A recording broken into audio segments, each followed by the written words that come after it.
Bismillahirrahmanirrahim. Assalamualaikum warahmatullahi wabarakatuh. Halo, selamat pagi anak-anak hebat kelas 9.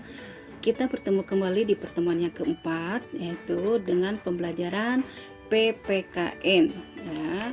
Kita lihat ya, PDR keempat ini ya, tentang apa? Upaya mewujudkan nilai-nilai Pancasila dalam masyarakat ya. Oke. Ya, ingat upaya mewujudkan nilai-nilai Pancasila di dalam masyarakat. Masih ingat dengan ibu ya, nama ibu Yanti Pertiwi SPD yang mengajar PPKN di kelas 9.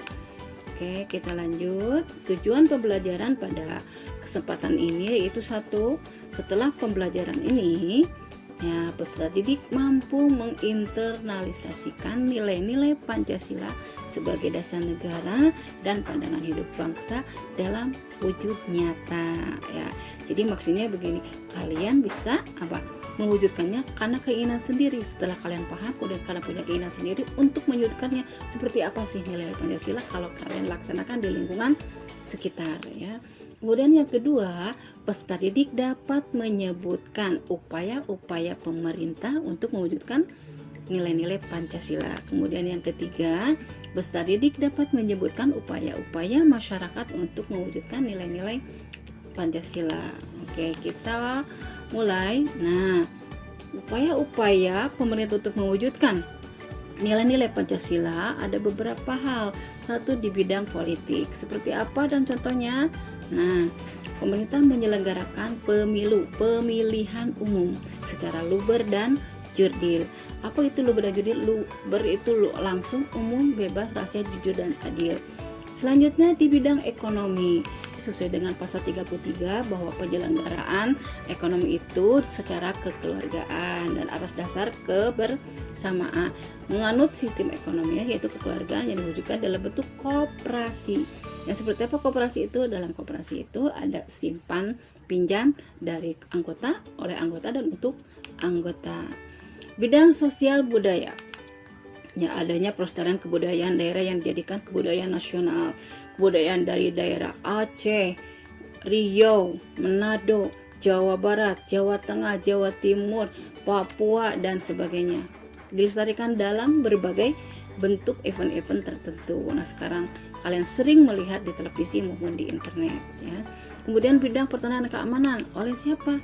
Nah, intinya pertahanan keamanan itu yang paling utama tugasnya adalah TNI dan Polri. Karena mereka memiliki tugas untuk melindungi dan mengamankan, menertibkan negara Republik Indonesia ya. Kemudian selanjutnya upaya masyarakat mewujudkan nilai-nilai Pancasila. Seperti apa? Nah, ada di lingkungan keluarga. Berarti kalian ya. Oke, satu contohnya gotong royong, saling menghargai dan menyayangi antar keluarga, menjaga nama baik. Gotong royong itu banyak sekali dalam keluarga itu. Ketika memasak, ketika beres-beres dan saling menyayangi, itu berarti harus saling menghormati dan sayang, cinta terhadap kakak, adik, ayah, ibu, kakek, dan nenek ya. Menjaga nama baik berarti ketika kalian keluar rumah, kalian harus tetap menjaga nama baik kalian supaya apa? Kalian tetap menjadi anak yang baik sesuai kehendak orang tua. Kemudian yang kedua, lingkungan sekolah. Nah, walaupun kita dalam keadaan BDR, kita tetap ada suatu saat kita bertemu di sekolah. Kalian berarti harus berada di sekolah, menghargai hasil karya teman, tidak memaksakan kehendak, mematuhi tata tertib sekolah. Nah, kemudian lingkungan masyarakat, menghormati hak-hak anggota masyarakat. Ketika kita meminta hak, dan kita juga harus melaksanakan kewajiban karena orang lain pun memiliki hak yang sama. Menghormati keputusan yang diambil. Jadi kita harus jangan egois karena jangan menginginkan keputusan kita yang diambil, tapi keputusan bersama. Kemudian menjaga ketenangan, ketertiban, dan keamanan lingkungan supaya tercipta kenyamanan kita semua. Kemudian yang keempat, di lingkungan berbangsa dan bernegara. Contohnya apa saja? Mengedepankan toleransi antar umat beragama, karena kita hidup di Indonesia itu ada 6 agama yang hidup di Indonesia. Nah, kita harus betul-betul saling menghargai antar umat beragama tersebut. Kemudian keterbukaan terhadap pendirian dan pendapat orang lain. Jadi tetap sila keempat kita laksanakan, menghargai pendapat orang lain, dan kita punya hak untuk menyatakan pendapat. Di sini mengemukakan pendapat secara bebas dan bertanggung jawab. Walaupun bebas tapi tetap kita harus menghargai pendapat orang lain. Kemudian, nah ini contoh apa? Contoh masyarakat yang menyampaikan pendapat dalam pemilu.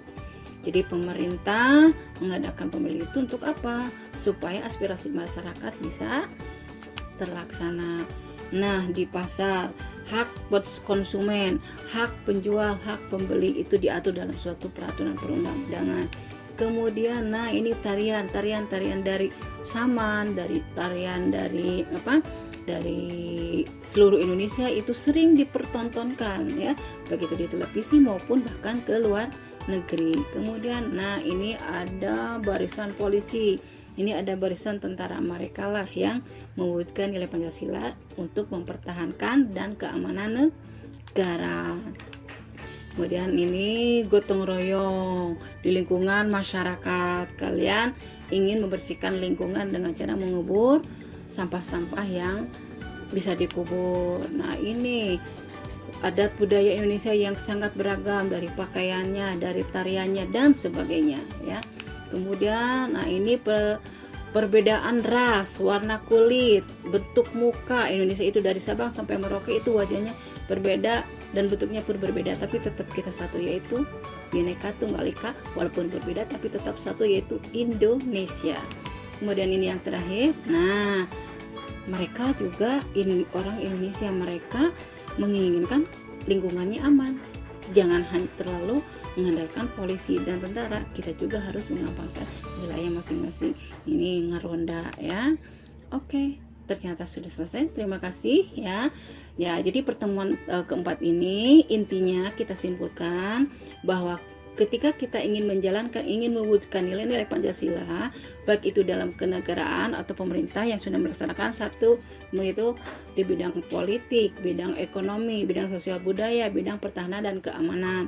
Kemudian masyarakat menjalankan nilai-nilai Pancasila itu, satu di lingkungan rumah, dua lingkungan sekolah, ketiga lingkungan masyarakat, dan keempat lingkungan berbangsa dan bernegara. Nah, berarti setiap tingkah laku kita, perilaku kita itu harus sesuai dengan nilai-nilai Pancasila. Insya Allah kalau kalian sudah mengerti dan paham, dan kalian tergerak hatinya untuk menjalankan, berarti kalian adalah anak yang Pancasilais, karena sudah melaksanakan nilai-nilai Pancasila. Terima kasih atas perhatiannya. Wassalamualaikum warahmatullahi wabarakatuh. Bye.